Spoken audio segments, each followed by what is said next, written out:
Good evening and welcome everybody. It's Martin Luther King's holiday. I got my main man KV sitting in the shotgun. This is Dialogue with Dozer. KV, what's up, man? Hey man, what's going on, bro? How you doing tonight? All right, what's the weather like up there, bro? It was freezing early today. We had the MLK March early today, Martin Luther King Jr. March early today, and it was freezing out there, man. We roughed it. Donna rode she did the spin bike in it, and I walked it with sheriff candidate Keisha Burton. So, but it was cold. It was real. I mean, I had to layer up for it. It was cold. It got warmer throughout the day. It got a little nice almost, but it was cold this morning. So, y'all, KV says cold. You're talking about a man who wore shorts almost consecutive weeks up in Pittsburgh at Steeler Jaguar games on the sideline by orders of the coach and by strong recommendation of the coach. And he can stand that cold. So, hey, not trying to make you jealous. It was about 64 down here, golf course weather and that kind of stuff. I couldn't hear that last part. Say it again. It was about 65, 67, golf course weather down here, short pants. Oh, okay. Went out to check. Remember, no mail, but I had on shorts. It worked out here. But okay. Hey, Kim, it's been a while. Let everybody know what a STEAM group you and I are part of, man. Well, we members of the V3. I'm gonna find my camera. The V3. The Vonner boys, there's three of us, so we call ourselves the V3 Inc. And proud sons of Dozell and Hazel Vonner. So, hey, Lisa, I see Lisa chiming in tonight. How you doing? You remember Lisa that comes to our classes down there in Miami? Absolutely. She lives out here in Palm Beach. So, and I'm excited about this show tonight, Dozell. I'm really excited about it.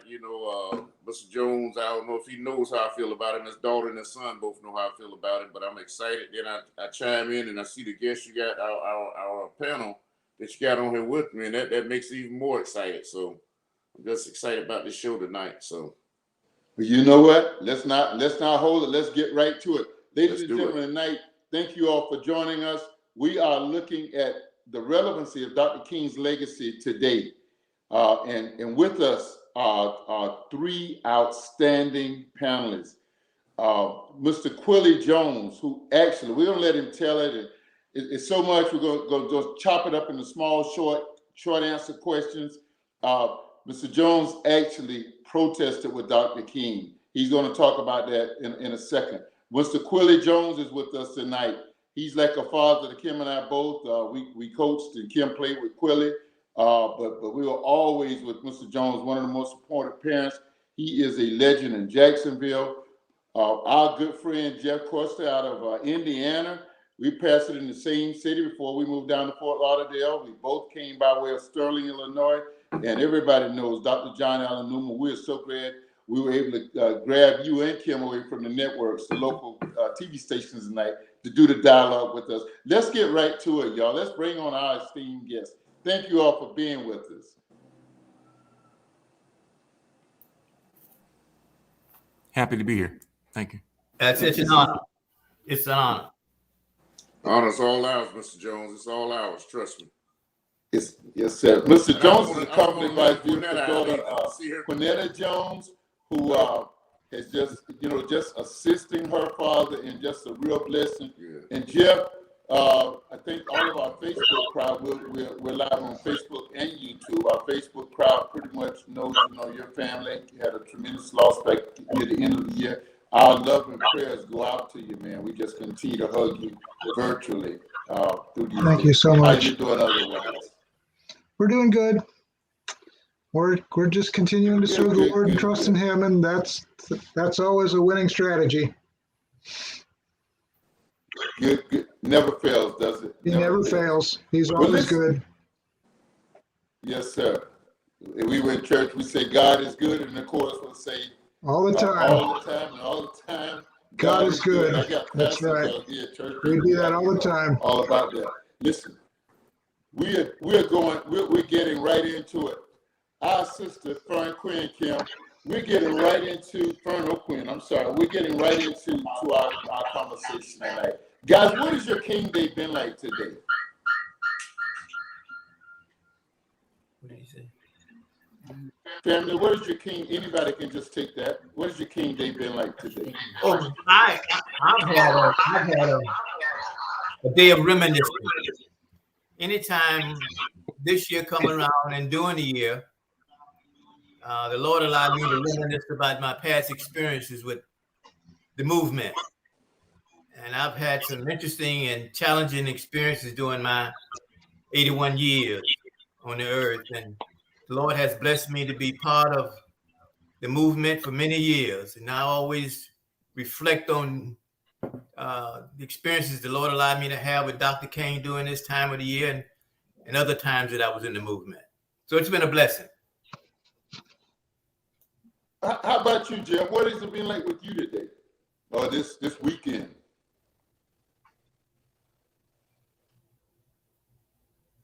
You're muted, Jeff. Oops, I'm muted. Okay.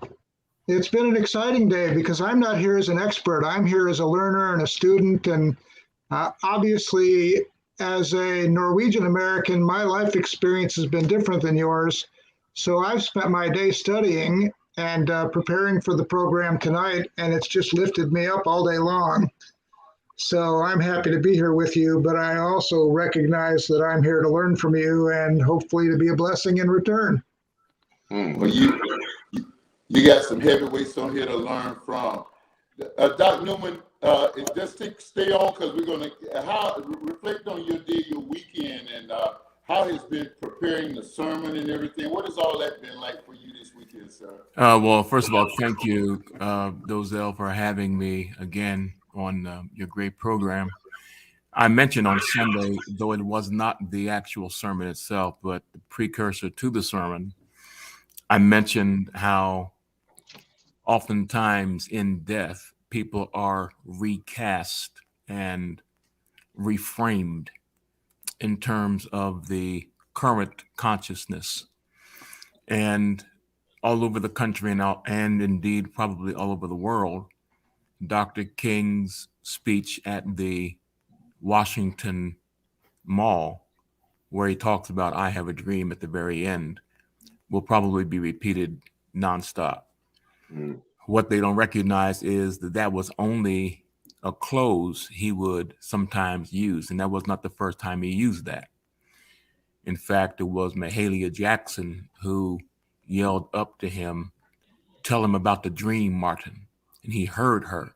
And that's why he went into that particular close. As a Baptist preacher, we have certain closes we like to use, and that was one of his. But that got captured and captivated a nation, unfortunately, at the expense of the crux, as Karl Barth would say, the charisma, the centrality of the message, the kernel of truth that was embedded in that speech, which was that America had written a bad check to the Black community. And it wasn't because they did not have the funds, it's because they didn't have the will. And Dr. King spoke to, on that occasion and many other occasions, economic justice and how that is something that this country has to ultimately atone for. Having said that, today, along Kim, I didn't see you down there, but I will testify that you are absolutely right. It was cold. It wasn't chilly. It was cold. It's cold, yes, sir. And my wife and I, Omarosa, we walked in the parade, had a great time, and I think that it was a very good day.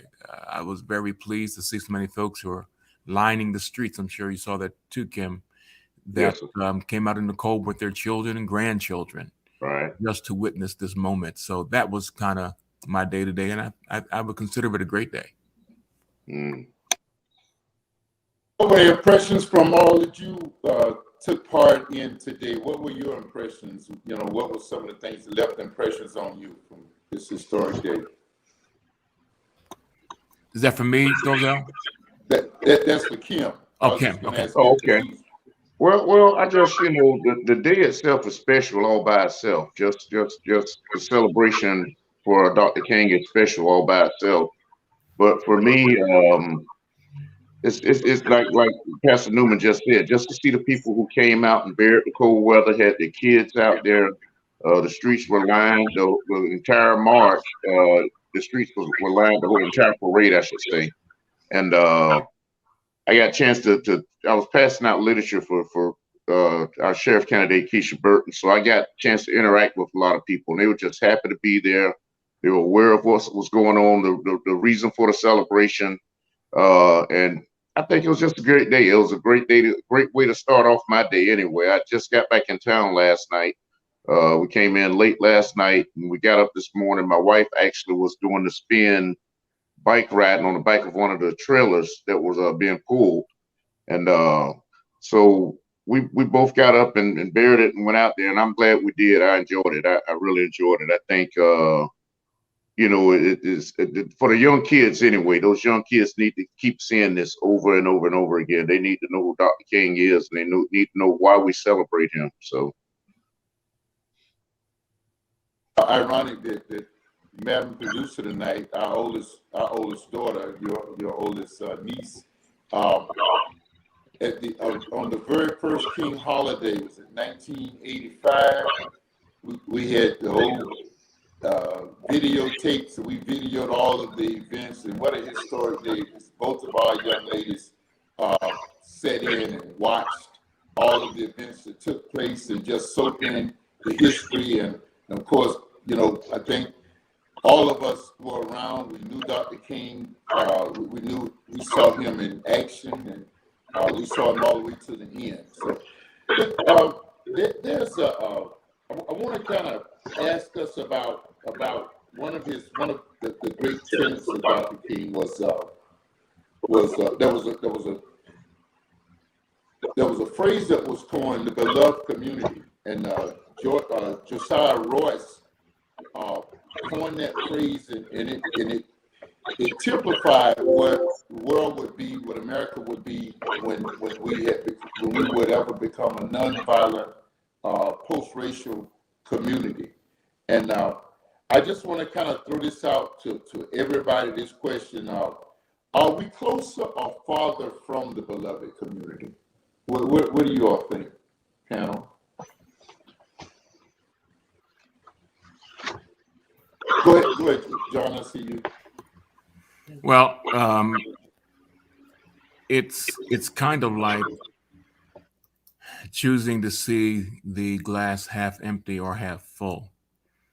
I'm kind of torn in terms of how I see it because of what has happened in the last 4 to 5 years.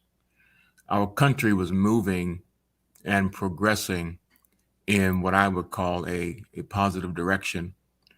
Certainly, when President Obama was elected, there were people who said at that point that was a milestone in the history of this country. Indeed, it was, for an African American to be elected as President of the United States in 2008. But we began to see a reaction to it in 2010 with the Tea Party, which was somewhat a covering or an obfuscation of some racist inclinations in the country. And there was, of course, a response to 2008. But eventually the country began to move past that. In 2012, President Obama was reelected.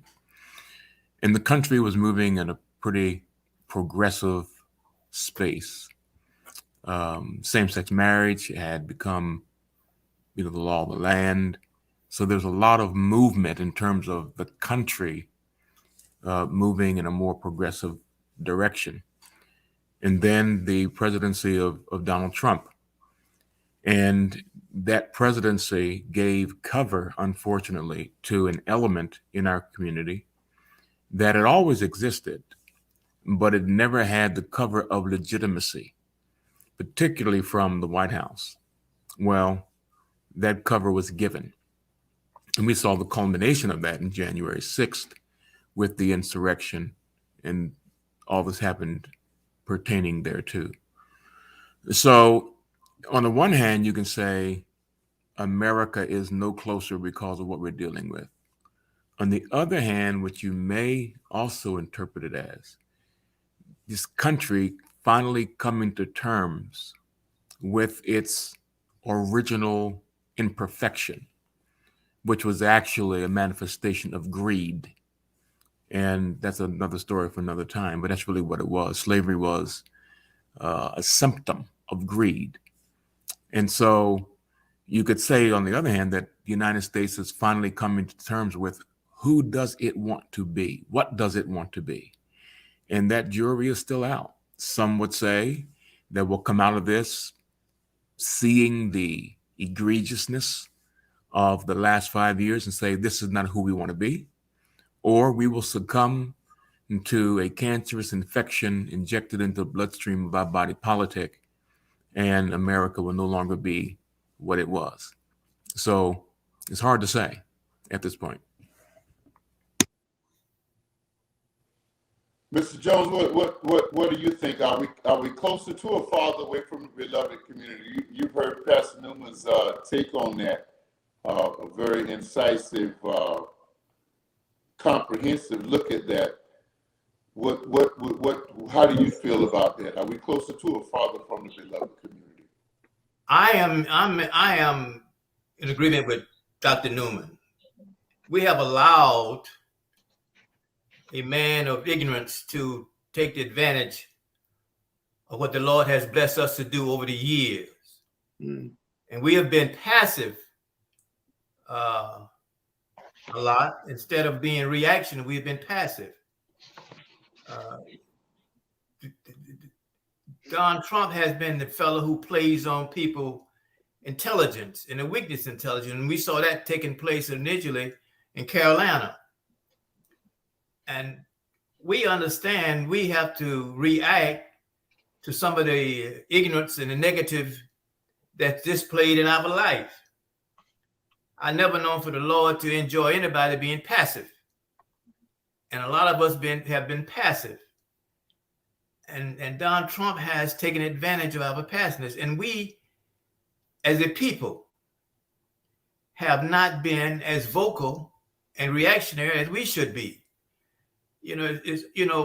Dr. King always said, nonviolence is the key to get what we need and how we can get it. But he didn't say you don't have to be vocal. He didn't say not to be vocal.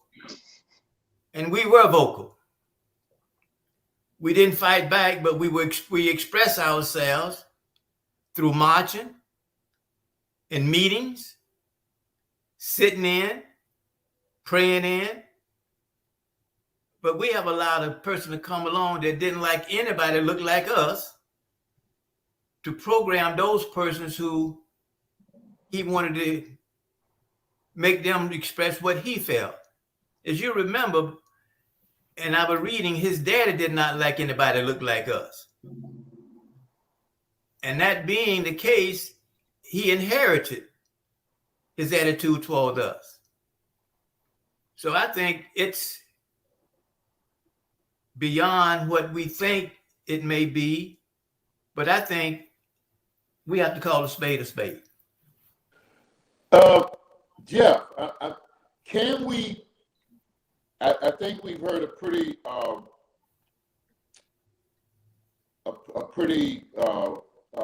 accurate, pretty damning conclusion there.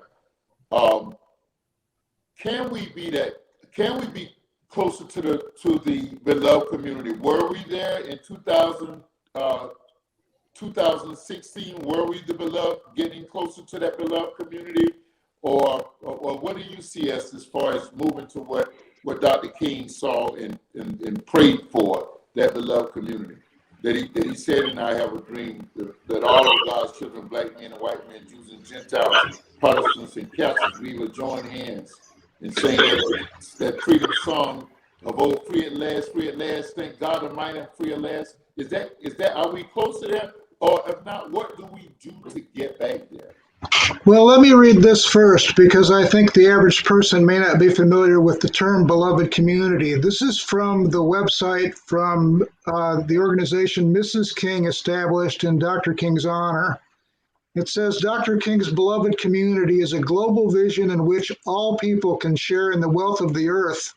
In the beloved community, poverty, hunger, and homelessness will not be tolerated because international standards of human decency will not allow it.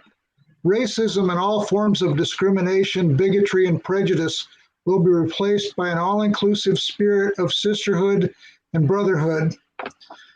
I think Donald Trump did a great deal of damage. I think that leadership style of name-calling and dividing people just to gain an advantage was a horrible thing, and I think we'll pay a price for that for a long time. I think our children have learned the wrong thing from that example, and we have to really buckle down and show them that there is a better way. That being said, I think that when you get beyond the media's focus, I think the media has a vested interest in promoting division. I think they have a vested interest in making us exhausted, so we'll sit in front of the TV and watch the commercials and patronize their advertisers. I think when you talk with normal people in regular communities, I think the spirit of goodwill and good intentions is still alive. And I think we're still making progress. And I think a huge percentage of the population, even those who may have agreed with some of Mr. Trump's policies, disagree with his spirit and disagree with his treatment of others. And that disagreement is very dramatic. And I think if he tries to run for president, he's going to be entirely humiliated this time. So I think we're closer, but I think we have a long way to go. And I think part of it, I think those of us who are preachers and Christians have an advantage to understand that there are theological issues here. People are sinners. Sinners seek power. Once they have it, they almost always abuse it. You know, that's why we have unions today, because people abused people of other ethnicities. It wasn't even necessarily about color, but power has a tendency to corrupt people. So, but I think we're going to make progress, and I know that's why I'm in this fight. And I think probably the best evidence that we are making progress is when you watch programs of different sorts. For example, in the NFL games yesterday, there weren't just African-American players, there were African-American officials, coaches. I think you're seeing that inclusion in society grow, and I think it's going to continue to grow. I think people want it to happen, at least the majority of people of goodwill. Okay. KB? Yeah, let me chime in real quick, and I definitely agree with some of the comments that have already been made. But as far as sometimes, I agree with Pastor Newman when he said that during the Obama administration, I really felt like this country was moving forward together. And that's the key word to me, is moving together. It probably was the most diverse campaign I've ever seen, the most diverse cabinet I've ever seen, and everything else. I mean, he just, it seemed like the country was moving closer together. I think that when Trump came in office, I think he's a big opportunist. He has his racial issues. I have to say that these are my opinions, but he has racial issues. He's an opportunist. If he can get along with a minority that can make him money, he's gonna jump on it. You know, but that's where the opportunist part come in.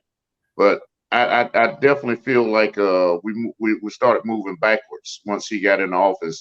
January 6th was just a dose of what has been waiting to happen in this country. I mean, people came out the woodwork to do what they did at the insurrection. You know, that was something that wasn't. I mean, it was well planned. It was organized. us the law enforcement realized how well they organize. I remember on Facebook, and then they started another website that a lot of people went to that website so they can communicate back and forth with each other and help plan that thing out. So I think we're definitely moving backwards in that sense. Or it may have already been there, just somebody just let open the Pandora's box and it came out, you know. It's probably always has been there. So I just think that's the case with me. That's just my opinion of it. You listen to some of to some of my friends who say Donald Trump is not racist.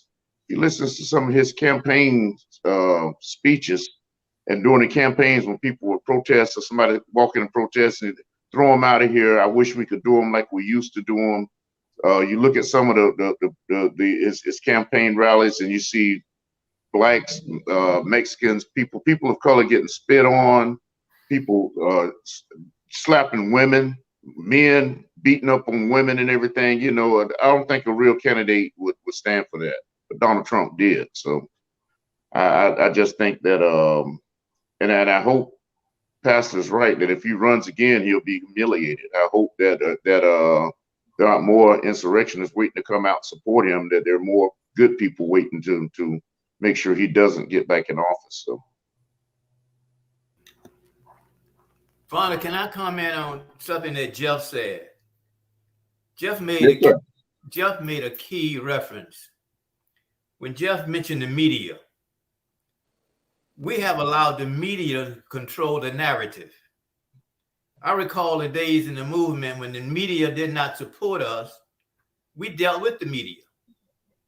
And dealing with the media, we turn their attitudes around. So we have to deal with the media who people listen to more than anybody else. And we have to let them know that you are not giving the news fairly. You're trying to gather an audience and trying to make the dollar, which is what you're in business for. But don't abuse us to accomplish your goal and objective. We have to deal with the media, or the media control a lot of this. Good. We're gonna come back on the other half here, and we just got some exciting comments. You see our great guest Jeff has done his due diligence, his homework. As some of us have lived there and done the homework. The senator that Ms. Coretta King established in honor of her husband shortly after his demise had the opportunity to visit there several times there in Atlanta. And now Dr. Bernice King is the CEO of it. And I was looking at her earlier today and listening to her astute comments on what's going on. Dr. Barber reminded us a little early also, panel, that Dr. King called out a threefold system of oppression: poverty, racism, and militarism, which was big, particularly at the end of his life. But he called it all out, and all of it has to be dealt with. On the other side of the break in just a second, we're going to be treated by hearing someone who actually protested with Dr. King. And we're going to ask our distinguished panel we want to know, are those protest techniques still effective? Are they still relevant today? How do we use them? How do we appropriate them? Can we pass it on to our youth? And Kim's going to chime in and give us some of we're getting some good comments. We're going to talk about them in just a second. We want to pay a bill in just a second, and we'll be right back to the dialogue. Dialogue with Dose is brought to you every Monday night, right here, 8 o'clock Eastern Standard Time. We thank all of our viewers for watching and chiming in and interacting with us. It is Dialogue with Dose, brought to you by moregogiga.com. moregogiga.com. They handle every one of your virtual needs, web building. They just did a dynamic wedding, and they do them internationally, nationally, right here now. Just whatever your web needs are, your virtual needs, see moregogigacreation.com. You see the fantastic job they do with this program and many of the platforms that you see on your favorite means of social media or website.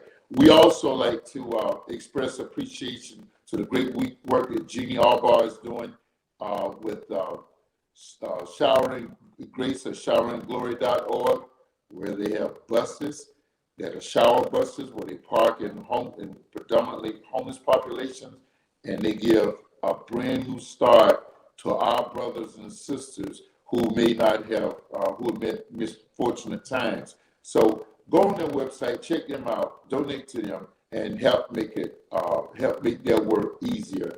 They are the hands, the face, and the work of God, and we just want to be a blessing to them. Listen, tonight it's not a ding dong. Tonight is not an Are You Serious? Tonight's definitely a shout out, and we want to shout out those who work with Dr. King and did the works of Dr. King and the like of those and the likes of those who did such things. We want to shout them out tonight for keeping the legacy alive. You see this placard.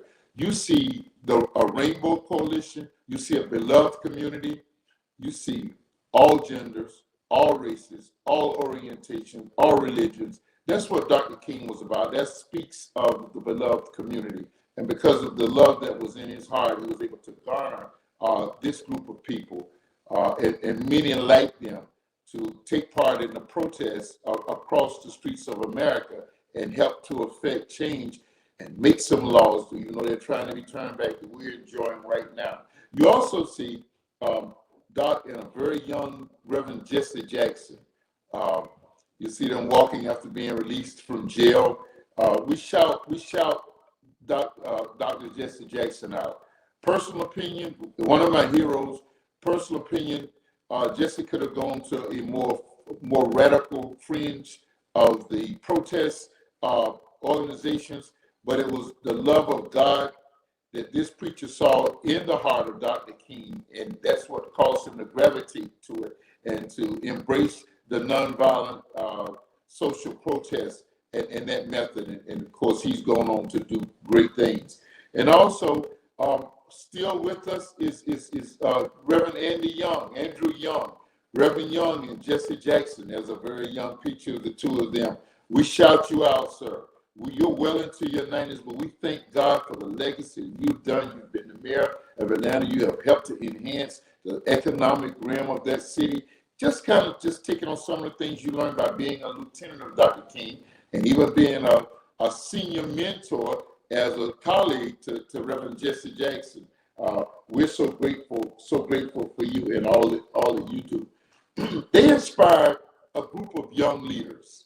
You see we're praying for Dr. Jackson. He's in a battle with Parkinson's, but our God is able, and we know that he has him in the palm of his hands. Leadership is nothing if it does not know how to hand off the mantle. And Dr. King's leadership had leaders that were right by his side, and Dr. Jackson and Dr. Young and those who have gone on, Hosea Williams and Dr. Ralph Abernathy, his right-hand man, and just the many myriad of others. John Lewis, you saw him walking.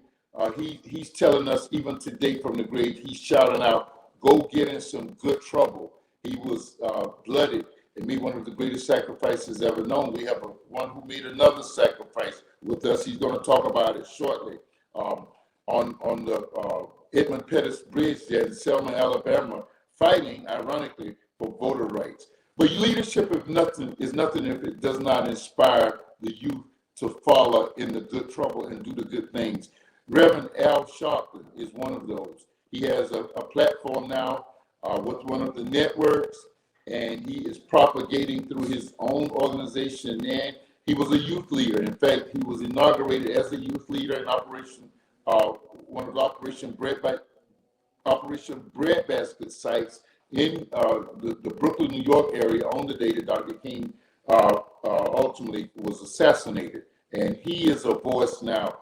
And as you know, he's going out, he's doing funeral services, not for people of color only, but for all people, as people are seeing the love of God through him, as the mantle has been passed down to he the people like a younger group of pastor leaders. Pastor Jamal Bryan, I was on a Zoom call with him the other day where he spoke of the economic, and that was as much a part of what Dr. King was about as anything else.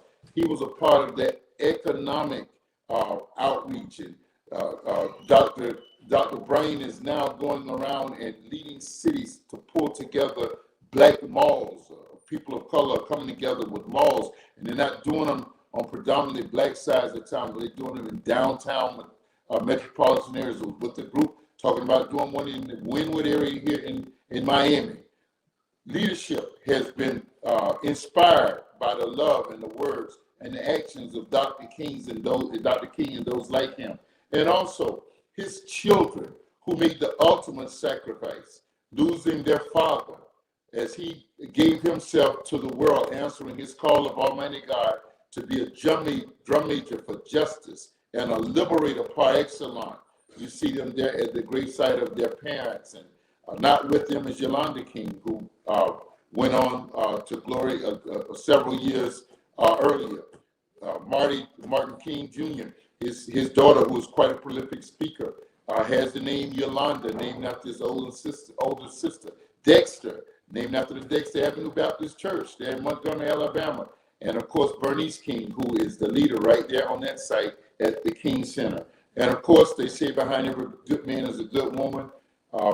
Sister Coretta King, Jeff called it out. She started the King Center shortly after Dr. King's assassination to keep the legacy alive.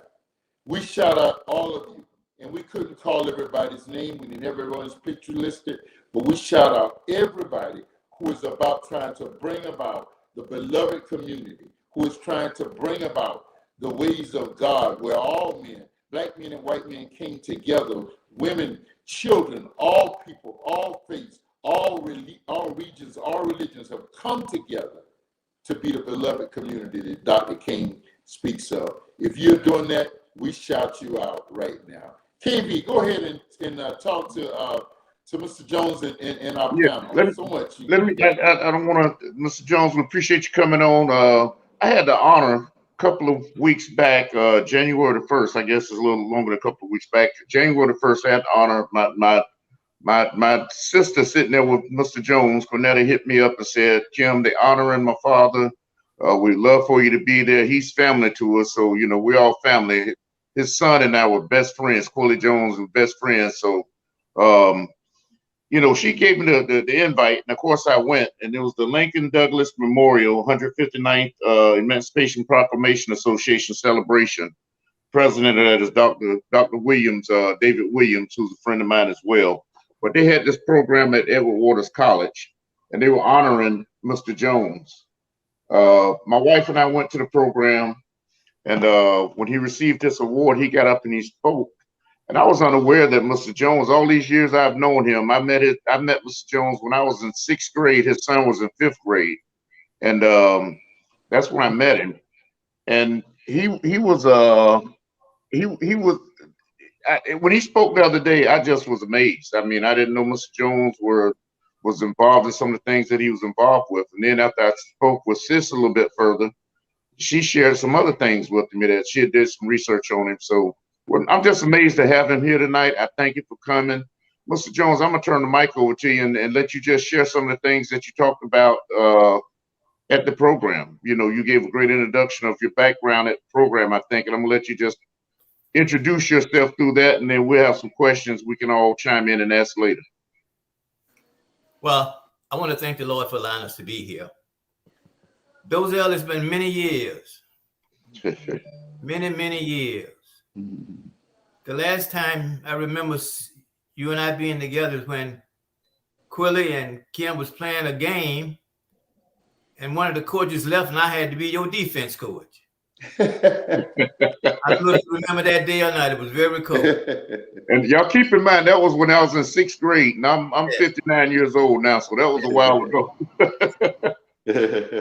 Well, I have always said the Lord has really blessed us. And I remember when I decided to ask the Lord to allow me to join the movement. I was in college at Fort Valley State University, Fort Valley, Georgia. during those days, black presidents was very supportive of each other, and we knew very little as to how their politics was being operated. So Dr. King would come to different universities and make a speech, and we had to all attend what we call Vesper. Vesper was just like church. If you didn't go to Vesper, they'll send you home, so you had to sign your name. So when Dr. King came to Fort Valley State, the president of Fort Valley, which I was a member of, was Dr. Troop. And the president of Morehouse was Benjamin Mays, Dr. Benjamin Mays, and they were very close friends. And Dr. Troop introduced Dr. Mays, and Dr. Mays introduced Dr. King. And he was just talking about the things that he wanted to do, the things that he was involved in. And I told my roommate, who was from Greater Indiana, I said, Red, I think I'm going to join the movement. And he said, okay, if you join, I'll join. So as a matter of fact, we both joined. And I began to travel, sitting in and going to different marches in Selma and Montgomery and go back to school, then leave again. And after completing college, I decided I was going to join the movement as often as I can. So I came to Jacksonville, and I joined the in Neighborhood Youth Council, NACP Youth Council, and became very active in it, and became very close with the gentleman by the name of Rutledge Pearson, who was advisor. And being close to him, we became very active, marching and sitting in, and being beaten. 2 weeks before August 27th, the FBI met with us. Myself, Rutledge Pearson, George Tutson, Bill Holton. We met at Mr. Pearson's home, and they was trying to get us to cancel the sit-ins on August 27th. It was 2 weeks before then. And Mr. Pearson said to them, I don't control the group. You have to talk to them. So as we were sitting talking at his house, which is located on 536 West 18th Street, this is in 1960, the month of August. And he convinced them that he had no control. Now, behind me, Ish Brandt was the superintendent of the schools, and he was trying to claim that Mr. Pearson had a control on all of us. We were young adults, and there were younger people that were sitting in also. So that weekend, August 27th, we decided to go ahead and do what we had been doing, marching and sitting in. And that morning of August 27th, Rutledge Pearson, myself, George Tutson, William Holton, we decided we would take a stroll downtown to the canvassing to see how things were looking. And as we canvassed downtown early that morning, we saw white men unloading axe hounds, giving them out with a sign saying, beat niggas. Now, prior to then, we had been sitting in the lunch counters every day, every evening. But they got tired of us sitting there. So we went back to the youth center and told everybody what to expect. And we gave the choice, you want to continue or stop? So everybody decided we'd continue. And as we marched downtown, we were always taught, as you march and as you en route to wherever your destination is, never look back. We didn't look back, but we continued to march and saying, we shall overcome. And as we got to Woolworth, we got the Grants, we got the Sears, and got the Walgreens. They was waiting for us. So we entered each building by ourselves, and we sit down. And as we sit down, that's when those white men decided to use those baseball bats. They put a whipping on us. We didn't have anywhere to go. But thank the Lord for the Lord. Here come the Boomerangs. Here come the Untouchables. Here come the Dallas Cowboys. And here come the Boomerettes. They came and got us out of that wilderness and carried us to the promised land. Had not been for those groups. Mr. Jones, if I can interrupt 1 second, can you elaborate on who those groups you just called out, who they were? The Boomerangs were the people that knew Mr. Pearson. They were gangs. They were gangs. The Knights Round Table was people that knew Mr. Pearson. They were gangs. The Untouchable was people that knew Mr. Pearson. They were gangs, and they were organized. Believe me, they were organized. The Boomerettes was the young ladies. They were organized. Pastor, they knew what to do when they came to rescue us. They rescued us, and we have never forgotten them. Had not been for the Lord to have them there, I wouldn't be sitting here today. Wow. Those guys downtown put something on us. They beat my knees and my conjunction. And I tell you today, every time I see one, I buy them a Coke, I buy them a hot dog. Because they saved our lives. Now, also, we didn't stop. We went back the next week. We didn't stop.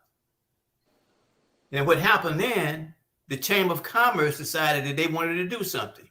Because we put on what we call a boycott, a selective buying.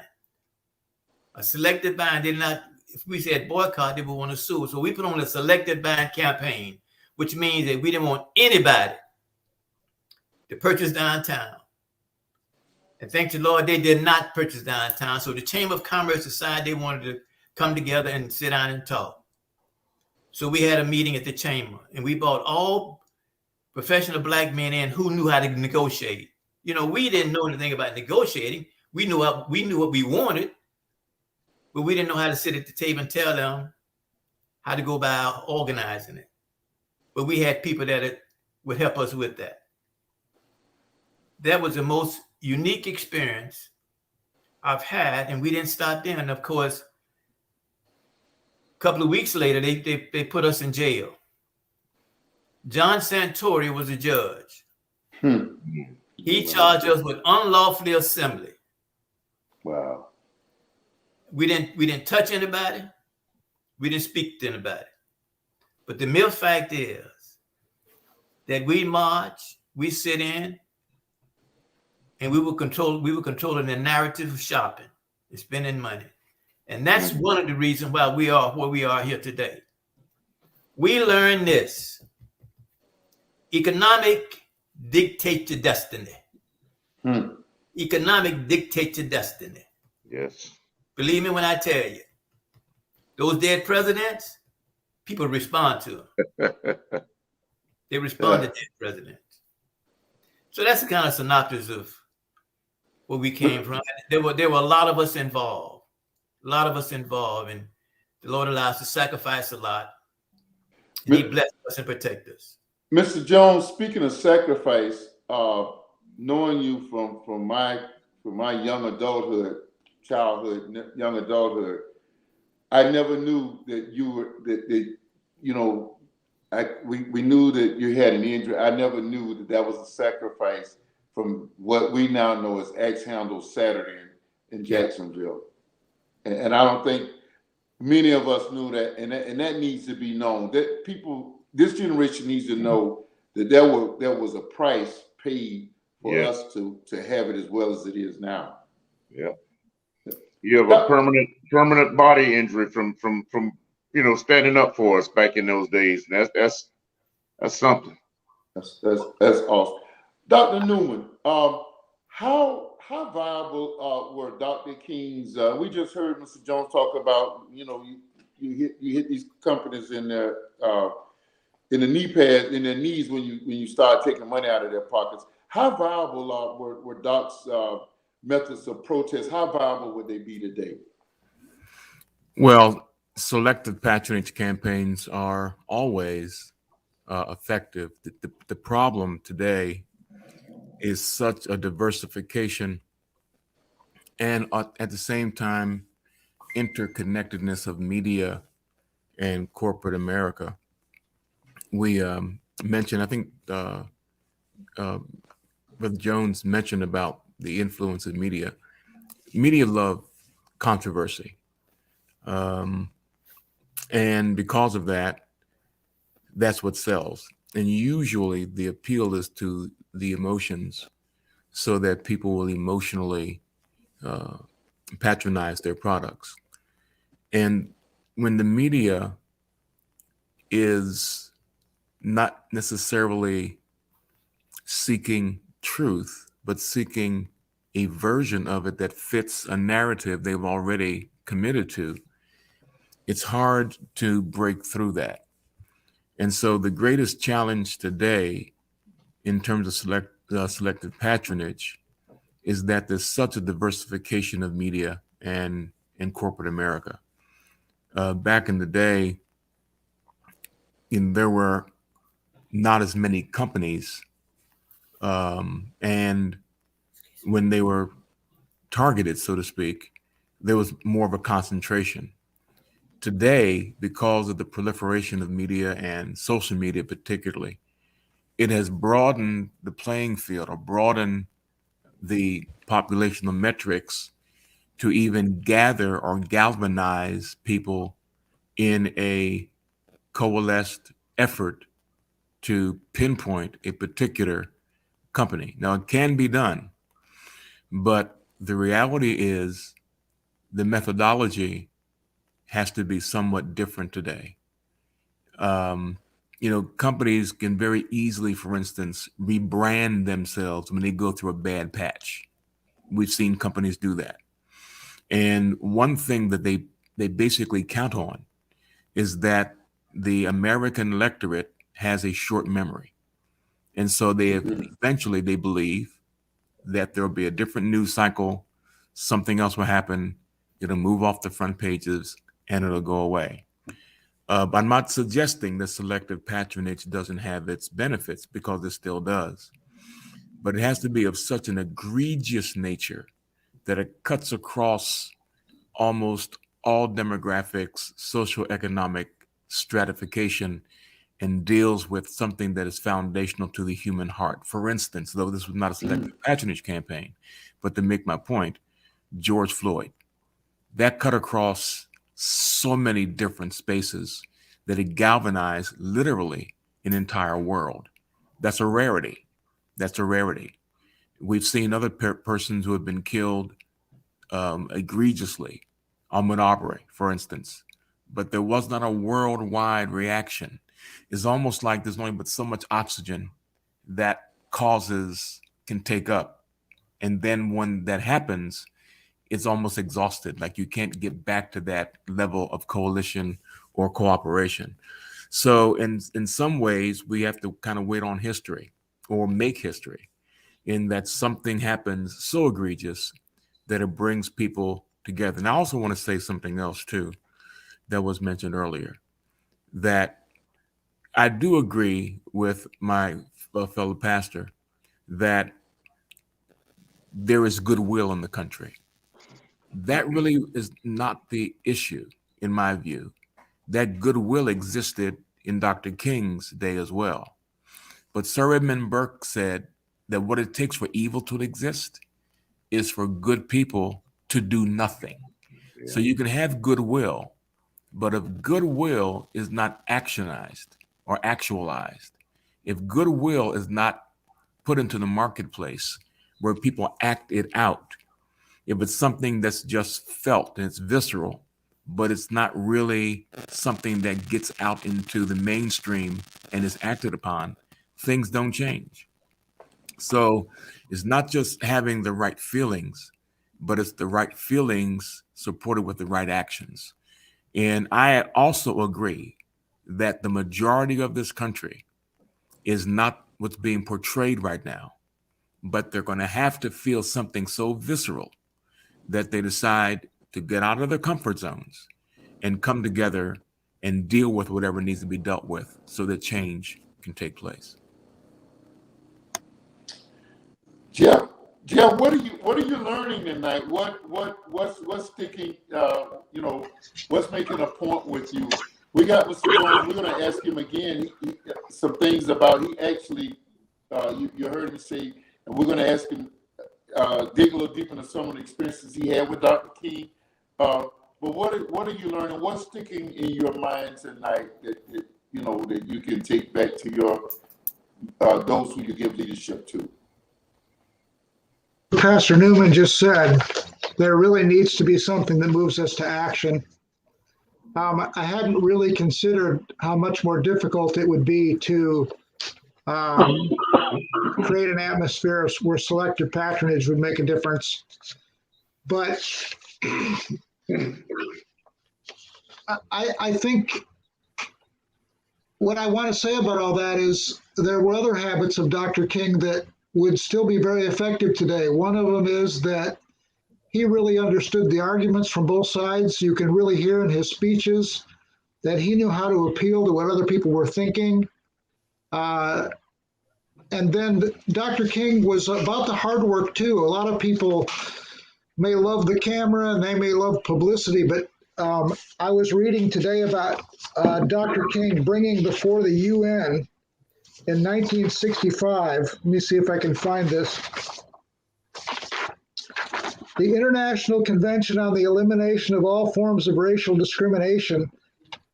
He was largely responsible for that. He brought that to the UN in 1965. And in 1969, because of his efforts, that became actionable as part of the mission of the UN. So he affected the world. And it was because he was doing the hard work behind the scenes, not just the public things, not just the flashy things. This was a man who knew how to get things done. And I do want to say to Brother Jones, thank you for what you did. I've read about those things, but to hear someone who actually experienced it makes me just want to say thank you that you made it possible for me to live in a world or in a country that is at least better than it was. You made that happen, and we all owe you. Thank you.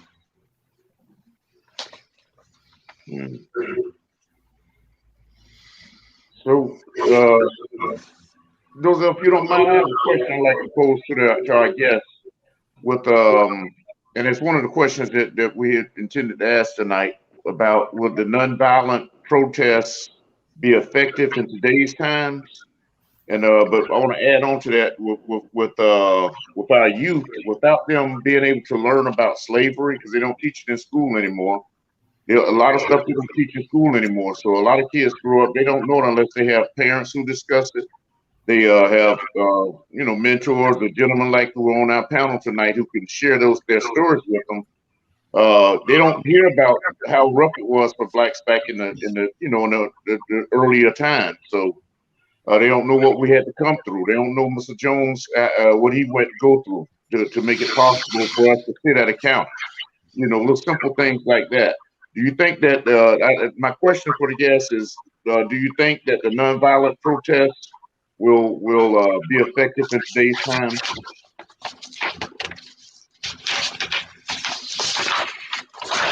Mr. Jones, you can start off.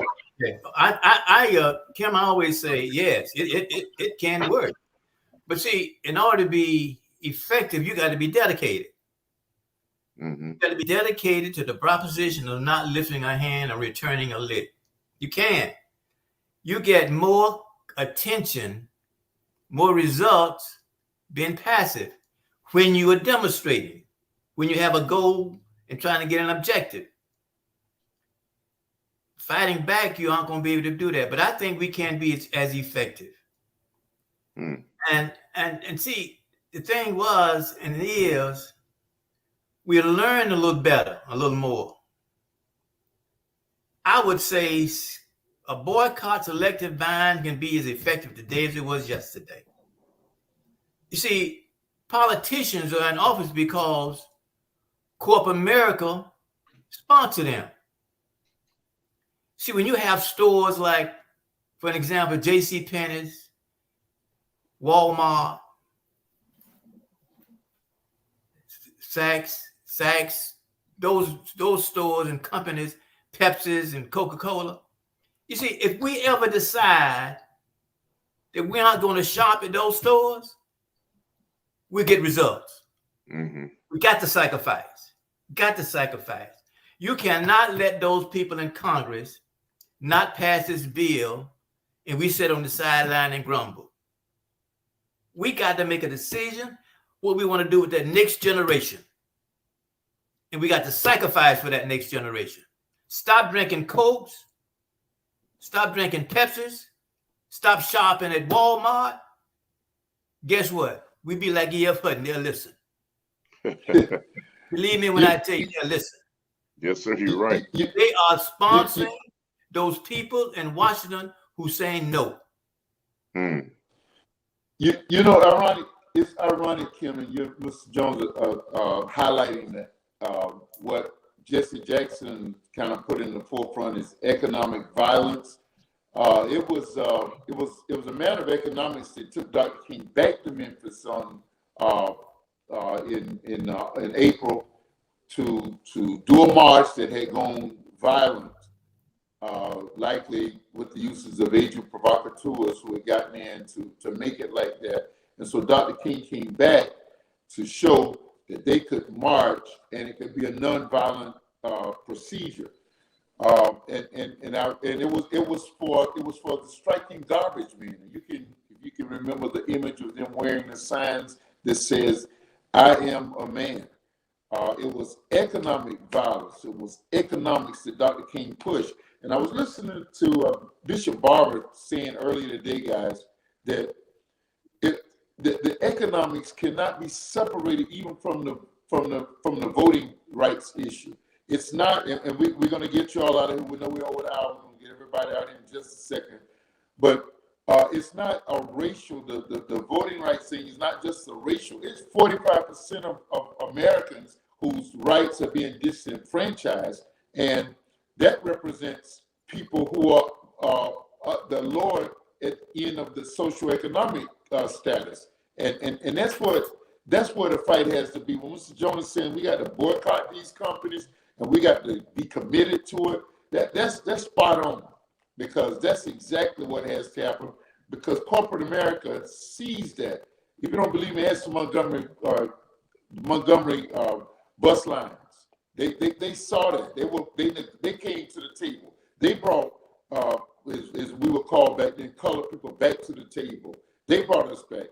Mr. Jones, I'm just old enough, and I know John and several of us, Kim, were old enough to remember the marble fountains that we had to drink from. We didn't know what a microscope was when we were coming through school. It was something that was passed down like probably 10 years old from across town to us. So it was people like you all, like you and people like John and Jeff and Kim and I, hopefully, who are trying to propagate this thing. And you said the thing, the next generation, we got to get this thing instilled in the next generation. Mr. Jones, I'm going to ask you a question. We're going to get us all out of here. We're going to go back around. But Mr. Jones, we understand that you had a very significant experience with Dr. King in St. Augustine. What was that experience? Before we move on, though, I would like Pastor Jeff and Pastor Newman to respond, if they would, on that question about nonviolence protests today. They didn't get a chance to answer. I'd like to get them to give their opinion on it. Pastor Jeff, if you want to go ahead. Sure. I think it would work, but I think the price that would need to be paid is greater than what most people in our society today are ready to pay. When you look at what was done historically, the commitment ran so deep, even to the point of being willing to suffer personal injury. I don't know that I see that much of anywhere in the country, and that concerns me a great deal as a pastor.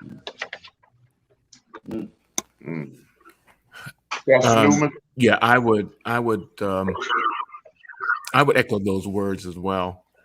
I do believe that in terms of effectiveness, is nonviolent or nonviolence the preferred methodology than violence? I would say absolutely it is.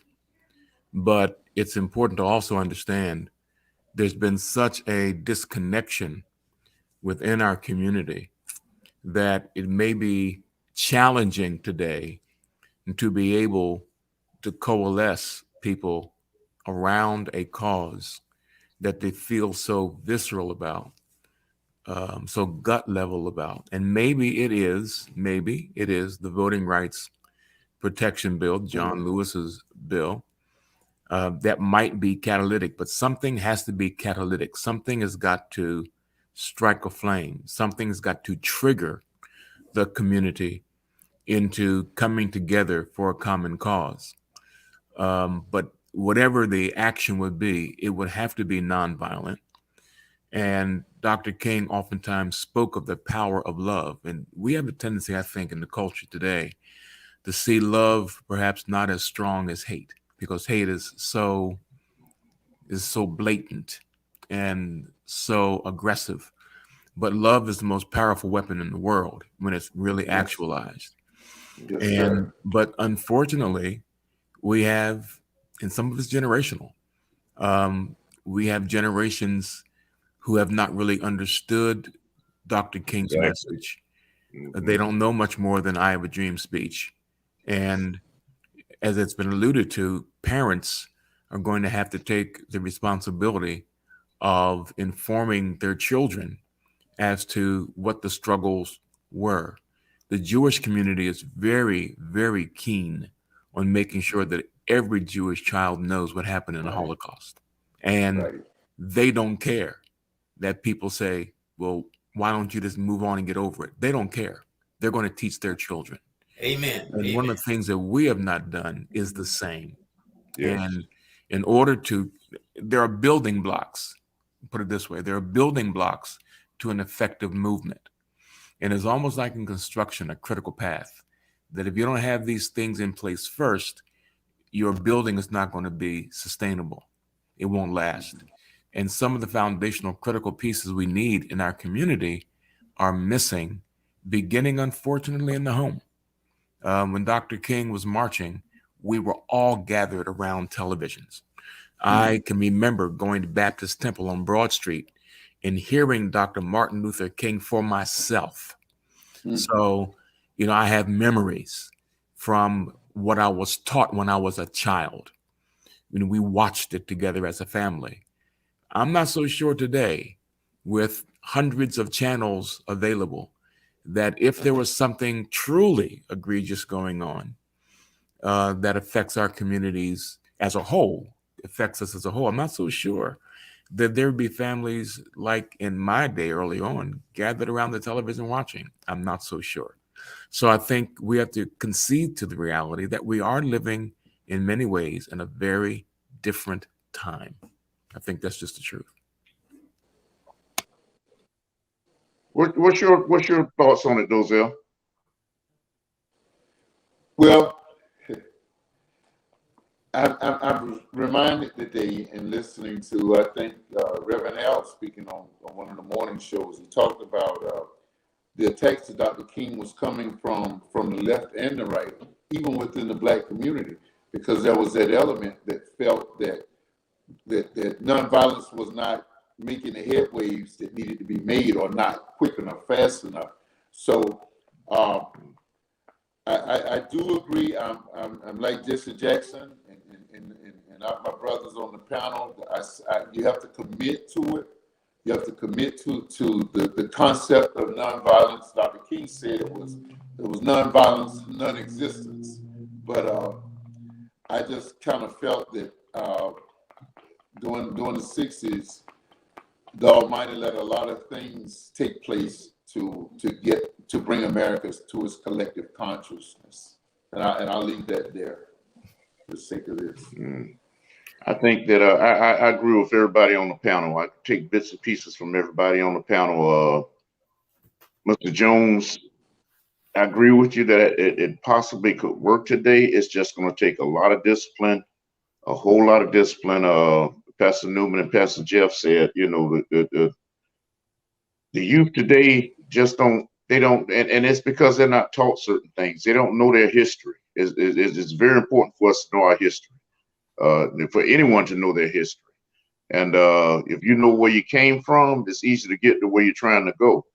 And what I mean by that, I think if they knew what we came through, what our ancestors went through, they would be more willing to try to get to a better place instead of just living their daily lives. But I think that it possibly could work, but it just take a whole lot of discipline, taking strong leaders to pull everybody together to make it effective. So Kim, yes, sir. you all are an example of what can happen. You're the best examples. You're the best examples. And what we do is teach. We teach people. Mm-hmm. Pastors teach. We are the best teachers there are. Y'all the best examples. So don't tell me they won't listen. They don't know the history. They don't know the history because we haven't taught them. Exactly. We have allowed people to dictate to us what we can teach our children. Don't nobody dictate to them what they teach their children. That's right. But we allow them to dictate to us what we teach our children. We have to make a decision on how we want to live. And if we want to live. We have to make that decision. So if we're blocked from it being taught in the schools, Mr. Jones and panel, there's nothing that prevents us from teaching it in the home. Parents have just got to take the reins and value. I like that John brought the point that in a Jewish household, it's taught. You don't have to go to the synagogue to learn. It's taught in the household. Mm-hmm. The principles of there's a book that was very popular several years ago called A Jewish Phenomenon, and in that book it just highlighted how the history, and so the mantra was, it will not happen again. And in order for it to happen, it's the education that you're pleading for, Mr. Jones, that we've got to teach it. We've got to teach it. We're gonna get everybody out of here. We're gonna let everybody have a closing word. Mr. Jones, you got to tell us about the St. Augustine experience with Dr. King. And John, I didn't know you'd been actually heard him. That's awesome. Awesome. Well, it was one evening when a good friend of mine who went to school with Dr. King's name was Emmanuel Eves. Emmanuel first started the youth council here, but he didn't pass the bar because he started working on civil rights too early. He and Dr. King was classmates. Dr. King had been contacted by Dr. Haley. Dr. Haley was a dentist in St. Augustine. And he was the president of the SCLC branch in St. Augustine. So Dr. Haley called myself, Emmanuel Eves, Mose Davis, and told us that Dr. King was coming to town. And when Emmanuel Eve heard about that, and Dr. King being his classmate, and of course he was very, very happy about it. And we was very joyful to go because we knew how he operated and what he wanted to do. We wanted to assist. We could see if we could assist him. So we went to St. Augustine, and I can always say, Pastor Newman, the Lord has always been with us, always, because we rode down to St. Augustine in an old 53 Ford station wagon. And those tires looked like the flat of our hand. And as we was traveling through St. Augustine, there was state troopers on both sides of the street with guns on their shoulder. An awesome thing, had not been for the Lord, and one of those tires had burst out or blew out, I would not be sitting here today, because the emotion was so high and was so strong. But we blessed us to get there. We got there. We met with Dr. King, and we talked about what we was going to do. And he had Abernathy to get there first, Ralph Abernathy. Then he had another gentleman who was a minister, and I've forgotten his name. They always go before and they make the arrangements. And Andy Young came in about the same time we did. But he was adamant about helping resolve that matter in St. Augustine and helping Dr. Haley, who was the dentist. Very passionate very passionate guy, very soft-spoken, but remind me of the old commercial E.F. Hutton. When he speak, everybody listen. And when he would talk, you could hear a pin fall. And he will give you ideas and give it and say to a committee, go resolve this for me and bring it back to me. And he gave us an assignment. And we went, and it took us about 4 hours before we came back, and we sat down with him and gave him some recommendations. He remained in St. Augustine for about 3 or 4 days, I believe it was. And prior to him leaving, that problem had been resolved. Met with the sheriff, met with the lieutenant governor, and he met with also some commissioners. And the problem that Dr. Haley was having was resolved before he left St. Augustine. Of course, there was a lot of emotions now, a lot of emotions. And interesting about it is that whenever he entered a city, people found the nerve to do anything they wanted to do. Fear was not one of the objectives. Strength was the concern. Strength was the love that he expressed. And they followed him every day. And that's what I always say. Teaching, and planning. We can do anything. We can do anything with those three things. Teaching, and planning. And that's what he did. He was very creative. He was very imaginative. And those are some of the qualities that he possessed to make him a good leader and make us follow him. And I reminisce today some of the things that we went through, and some of the ideas that he expressed to us, and I've seen a lot of things come back today as he talked about them then. And Pastor Newman, that's what I always say. He always say, we can always do it. Never say no. Never say no. Man.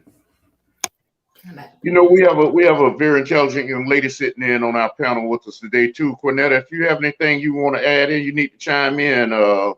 What are your thoughts about the nonviolent movement in today's time? Let me tell you, this is my sweet daughter. Yes, sir. All right. About the nonviolence today, it would be very hard. It would be very hard, but I think it could be done with the discipline and the dedication that my father speaks of. But we have to be committed to this youth. First, this youth is very different. First of all, they feel that they're entitled. They're so entitled to everything. Yes. So we have to begin with the teaching of where we come from.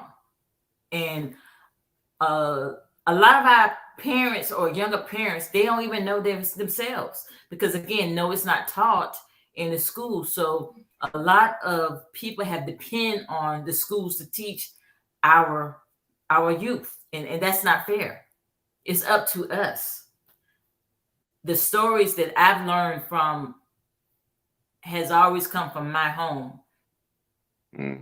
And what I share with you, Kim and Dozelle, the stories that I'm learning now is because I researched on my dad, but I think my dad didn't tell me because I'm the girl of the family. I'm sure my brother knows way more than me. However, now that I know a little bit more of what my dad sacrificed for us, I'm inclined to learn more and more and more, and to share. Because if we don't share with others, how would they know? Exactly. I mean, I always say that if you don't know, you're ignorant, but you're ignorant because you don't know. You have not been taught. So we have to grab whomever we can to tell our story. We have to tell our story. And yes, it will be hard, but we have to be dedicated, like Daddy said. We have to be disciplined. We have to pray that who we're speaking to are disciplined. It will be very hard because again, these youths, they're entitled. But it could be I done. totally agree with you. They want something for nothing, and it's because they're just not taught. I agree with that. And like Mr. Jones said, we have to teach them. We got to teach. What they don't teach in school, we got to teach at home. And because of our home situation in our community, all the broken homes in our community, is I think is where the discipline and all that would come into place to teach, you know, the youth and the younger generation about our past. So, but it can be done. It's just going to be taught. It has to be taught. The ministers have to do it, and then we all have to just chime in and do it together. You know, we have to go back to I say this about a lot of things. We got to go back to the village, you know, and once we go back to the village, where I'm not, you know, I can talk to the neighbor's child, and they can talk to my child, and we just got to get back to their village, you know. And see, that's where we have gotten away from that we can talk to anybody else's child. Exactly. We've been conditioned that this is you're not going to talk to my son like that. Mm-hmm. Or our children, we allowed our children to depend on social media to raise our children rather than talking to our children. And 95%, let's face it, a lot of our youths are being raised by our grandparents. Yep. My generation, I mean, a lot of my peers, they're either not here or they're in jail. Miss One of the sad things is that the grandparents now in their 30s, though they're not big mama and big daddy like we had growing up. You know, the grandparents now are 30 years old. So that's true. That's true. They don't know. They don't know themselves. My son, he turned 18. He just turned 18, and I have other friends, and their kids have had kids now. Yeah, right. So, Miss Quinetta, thank you for being an angel to that Jim seated to your left there. We just give God praise. We know you were raised right. We knew Mr. and Mrs. Jones. That's right. We were a generation where we were taught to honor our parents, and seated next to you, ma'am, is a Jim, and thank you for helping to make this possible tonight with him. Of course. We're gonna get out of here, Kim. Before we hear a summary from our panelists, did you want to highlight anything from our guests? Can you see from our viewers? Can you see? I don't have any. Pastor Jeff wanted to say one more thing, and of course we're going to give you that opportunity. I don't have any comments from any of our listeners. Anything? I've been checking back and forth, and I don't have any comments. Madam Producer, if you have some, if you'll send our way. But I don't have any comments from anybody. Pastor Jeff stated that he wants to say one more thing, and you have the mic, Pastor Jeff. Part of this journey for me has been the willingness of my friends to help me understand the history. It isn't just the children that need to learn. It's people like me who need to learn. And I've heard people say, well, I shouldn't have to explain this to you. You should understand. And the truth is, as eager as I am to understand, in a lot of cases, I don't until somebody with real personal perspective on the matter does share with me. And I just have appreciated those who've been willing to establish a relationship with me and allow that relationship to be one where we have an exchange that allows me to grow. Thank you for your openness and your willingness to learn, Jeff. That's what we appreciate, sir. And that's what we sincerely appreciate. Your willingness is key to learn is key. So, Mr. Jones and Brother John, and just give us a closing statement, and we'll just give us a closing statement, please. You all have been fantastic. Well, I'll go and leave the final words to our elder statesman whose history is so rich and relevant. for this same time in which we live together as community. I was just reminiscing about how in many ways I'm kind of what demographically I'm kind of a tweener in that I have I'm sorry, I think I may have lost you guys. Can you hear me? Yeah. Yes, we still got you. Okay, because I did something that caused me to not be able to see you. Let me see if I can get myself back here. Oh, there I am. All right. Pardon me for that. Good. It goes back to Dr. King, for instance. Yes, I did have the privilege of seeing him in person and hearing him on the steps of the balcony, the upper balcony of Baptist Temple Church in Philadelphia, which is part of Temple University. And because I was am a member of the Progressive National Baptist Convention, which is the convention that was the home for Dr. Martin Luther King, I was able to meet many of the folk and become friends with many of the folk who were Dr. King's peers and friends. Amos Brown, who pastors Third Baptist in San Francisco, was a friend of Dr. King's. J. Pius Barber, who taught Dr. King homiletics at Coester Seminary in Chester, Pennsylvania. My father and J. Pius Barber were good friends. Billy Kyle, I knew. Billy Kyle's house was the house Dr. King was going to eat that night when he was murdered. Yeah. In 1994, and I'm sorry, 84, I worked with C.T. Vivian on Jesse Jackson's first campaign. And I was also friends with Wyatt T. Walker, who was the chief of staff for SCLC under Dr. King. Yeah. So I'm kind of a tweener. I'm not young anymore, but I'm old enough to have had some unique relationships and experiences. Amen. And so I think my parting thought is that it's going to sound very counterintuitive, but let me just hear me out. Because this is not what I want, but this is what I'm almost convinced that it's going to take. Christ's church,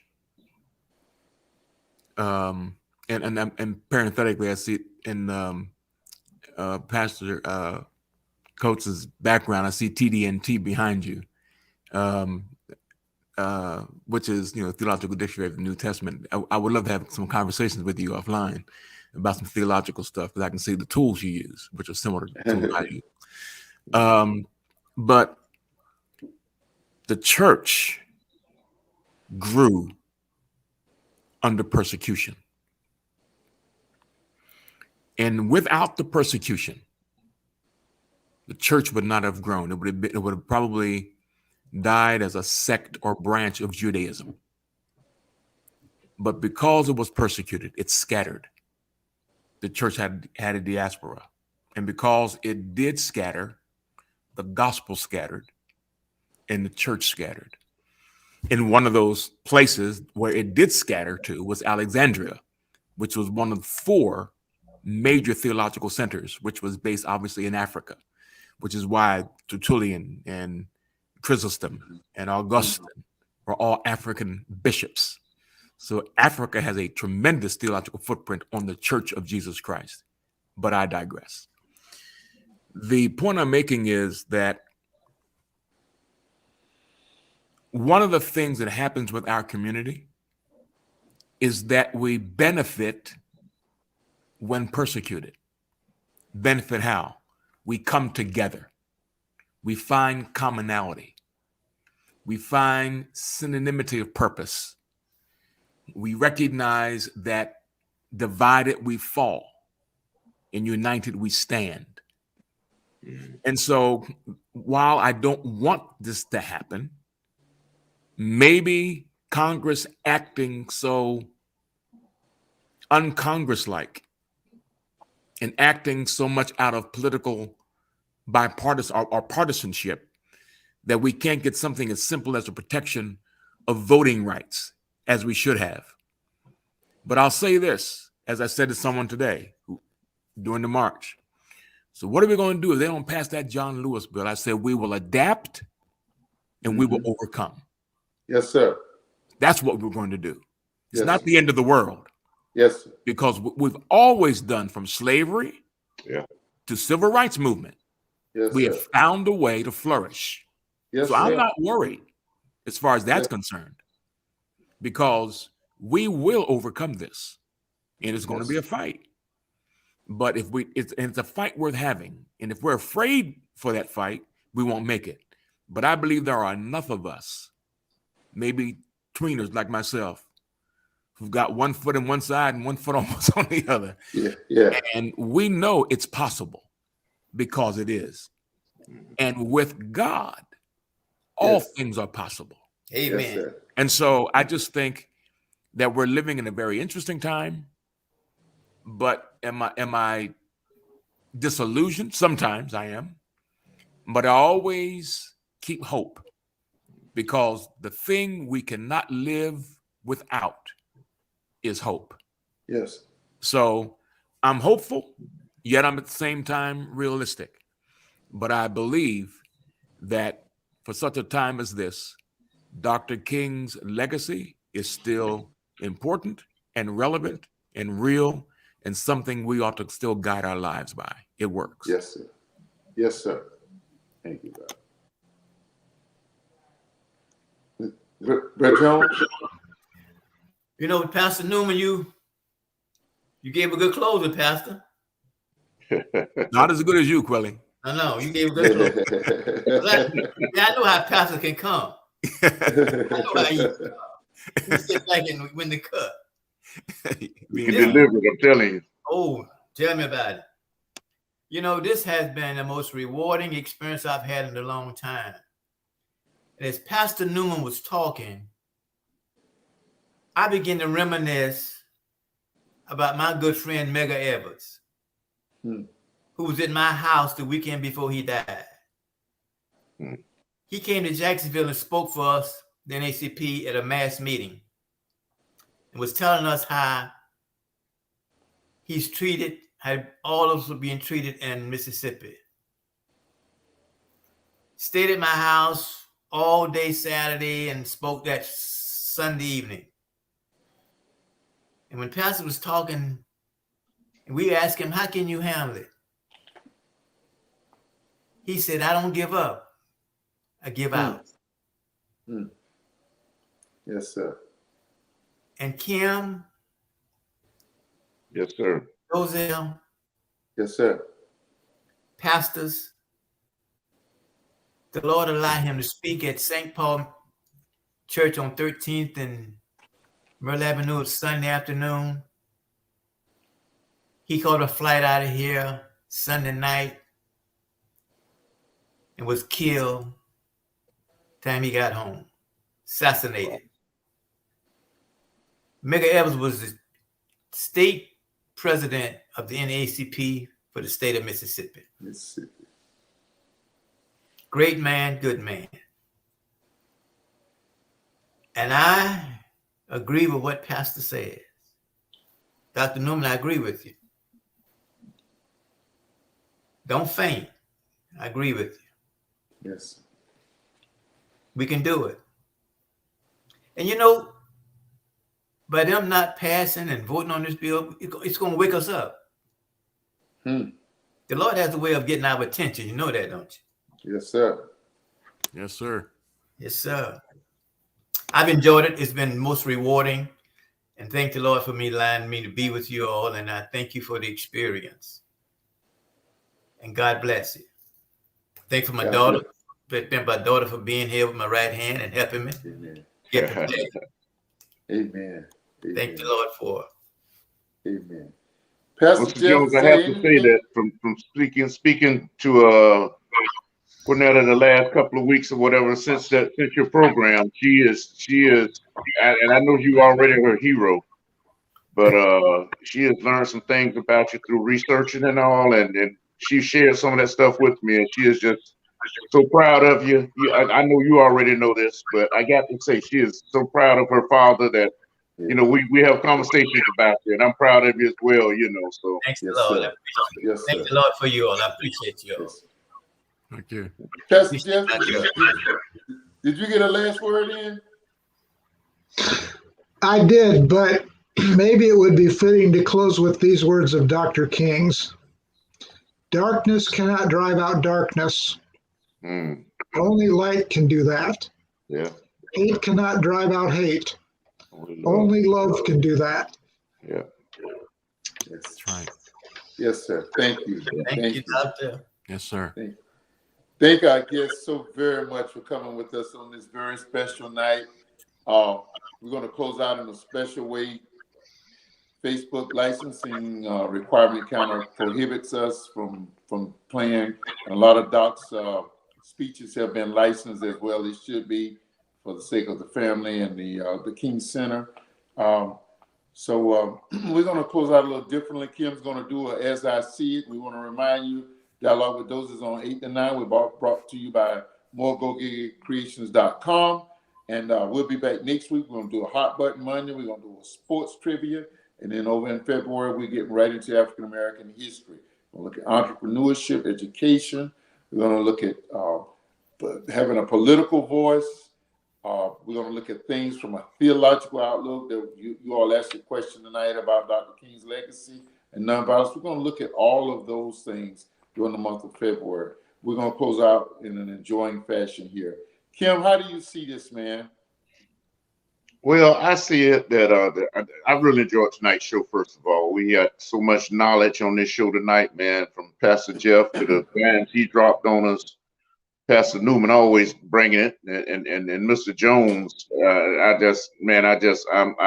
It's not over, Mr. Jones. We're going to be coming. I'm going to be coming back to you anyway because I want to get your story told.